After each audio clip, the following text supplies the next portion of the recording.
অবশেষে দীর্ঘ প্রতীক্ষার অবসান। দীর্ঘ আন্দোলনের পর রাজ্য সরকারের ডাকে এবার নবান্নে আগামী ৩০শে মে বেলা ১১টায় মুখ্যমন্ত্রী শুভেন্দু অধিকারীর উপস্থিতিতে বসতে চলেছে আন্দোলনকারীদের সঙ্গে গুরুত্বপূর্ণ বৈঠক। সরকার বদলের পর এটাই হতে চলেছে ডিএ সংক্রান্ত প্রথম বড় পর্যায়ের আলোচনা। এই বৈঠক কি পারবে দীর্ঘদিনের এই জট খুলতে, নাকি আবারও শুধুই আশ্বাসের বাণী? আজ আমাদের এই নিয়েই রয়েছে বিশেষ প্রতিবেদন। গত সোমবারের ক্যাবিনেট বৈঠকে সপ্তম পে কমিশন নিয়ে আলোচনার পর থেকেই রাজ্য সরকারি কর্মচারীদের মধ্যে নতুন করে আশা জেগেছে। যদিও সেই বৈঠকে ডিএ নিয়ে সরাসরি কোনো সিদ্ধান্ত আসেনি, তবে নবান্নের এই পদক্ষেপ অত্যন্ত তাৎপর্যপূর্ণ। প্রত্যেকটি মামলাকারী সংগঠনের থেকে ৩জন করে প্রতিনিধিকে এই বৈঠকে ডাকা হয়েছে। সরাসরি মুখ্যমন্ত্রীর সভাপতিত্বে এই বৈঠক শুরু হবে। সমস্যার সমাধানের ইঙ্গিত দ্রুতই মিলবে বলে আশা করছে সংগঠনগুলি।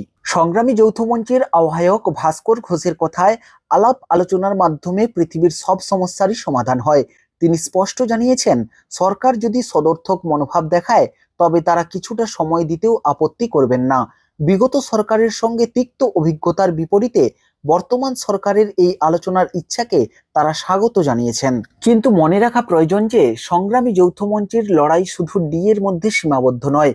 বকেয়া ডিএ ছাড়াও তাদের একাধিক মৌলিক দাবি রয়েছে।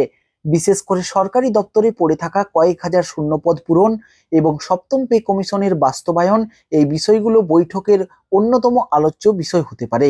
সুপ্রিম কোর্টের নির্দেশিকা ও রোপা ২০১৯-এর পরিপ্রেক্ষিতে রাজ্য সরকার এখন কি অবস্থান নেয় সেটাই এখন দেখার বিষয়। এছাড়াও পেনশন ভোগীরা তারা যাতে ন্যূনতম ডিএটুকু পান এবং যে সমস্ত কর্মচারীরা এখনো পর্যন্ত স্বাস্থ্য বীমার আওতায় আসেনি তাদের বিষয়টিও উত্থাপন হতে পারে এই আলোচনায়। পূর্বতন সরকারের আমলে এই ডিএ নিয়ে আইনি জটিলতা চরমে পৌঁছেছিল। নতুন সরকারের সামনে এখন চ্যালেঞ্জ সুপ্রিম কোর্টের নির্দেশ পালন করা এবং কর্মচারীদের মধ্যে জমে থাকা ক্ষোভ প্রশমিত করা। ৩০ তারিখের এই বৈঠক কি পারবে সেই আইনি এবং অর্থনৈতিক জট কাটাতে? কর্মচারীরা সেই দিকেই তাকিয়ে রয়েছেন। আগামী ৩০শে মে বেলা ১১টায় নবান্নের সভাঘরে বসবে আলোচনার বৈঠক। আর তার আগে ৩রা জুনের মধ্যেই রাজ্য সরকারের যে সকল দপ্তরে শূন্য পদ পড়ে রয়েছে, তা কত পড়ে রয়েছে, সমস্ত প্রকার তথ্য জানতে চেয়ে নবান্নের থেকে একটি বিজ্ঞপ্তি জারি করা হয়েছে প্রতিটি দপ্তরে, এবং সে নিয়েও আলোচনা হতে পারে এই বৈঠকে। সরকারি কর্মচারী এবং রাজ্য সরকার উভয় পক্ষই কি পারবে মধ্যস্থতা খুঁজে বার করতে? উত্তরের অপেক্ষায় বাংলার সমস্ত রাজ্য সরকারি কর্মচারী থেকে শুরু করে বাংলার জনগণ। তো দর্শক বন্ধুরা, এখনের মতো এই পর্যন্তই। পরবর্তী আবারও লেটেস্ট ভিডিওর আপডেট নিয়ে ফিরে আসছি, সঙ্গে থাকবেন। Thank you friends, thank you for watching this video.